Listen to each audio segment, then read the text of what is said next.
नमस्कार, मैं हूं रागनी वर्मन और आप देख रहे हैं राष्ट्रीय जगत विजन।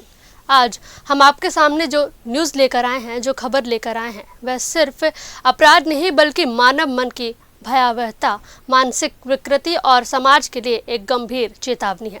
दरअसल हरियाणा के पानीपत से एक ऐसी घटना सामने आई है जिसे सुनकर आपकी रूह कांप जाएगी, जहां एक महिला ने पिछले 2 साल में 4 बच्चों की हत्या कर दी, जिसकी वजह थी सुंदर बच्चियों से नफरत। जी हाँ, आपने सही सुना, सुंदरता से नफरत। पानीपत पुलिस ने जिस महिला को गिरफ्तार किया है उसका नाम है पूनम। पूछताछ में जो सच बाहर आया है वह अविश्वसनीय और डराने वाला है। पानीपत के एसपी भूपेंद्र सिंह के मुताबिक महिला का दिमाग इस तरह खराब हो चुका था कि वह सुंदर बच्चियों को देखकर चिढ़ जाती थी। उसे लगता था कि कहीं ये बच्ची बड़ी होकर मुझसे ज़्यादा सुंदर ना हो जाए। इस सनक ने उसे एक निर्दयी निर्मम हत्यारी में बदल दिया।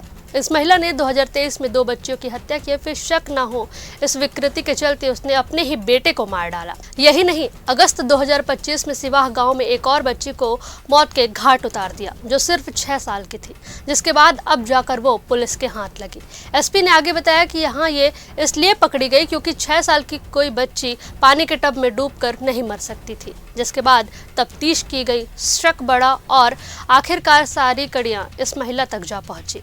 पुलिस के अनुसार महिला ने जिन बच्चियों की हत्या की वो या तो रिश्तेदार में थी या उसके अपने घराने की। एसपी भूपेंद्र सिंह ने बताया, महिला बहुत पढ़ी लिखी नहीं है लेकिन स्मार्ट है। अपने अपराध छिपाने के लिए योजनाबद्ध तरीके अपनाती थी और सबसे हैरानी की बात, अपने बेटे की हत्या के बाद भी सामान्य व्यवहार करती रही ताकि कोई शक न कर सके। इस पूरी कहानी ने केवल पानीपत बल्कि पूरे हरियाणा और देश को झकझोर कर रख दिया है। फिलहाल इस खबर में बस इतना ही। देश प्रदेश की हर बड़ी अपडेट के लिए राष्ट्रीय जगत विजन न्यूज़ को सब्सक्राइब करें और बेल आइकॉन जरूर दबाएं। नमस्कार।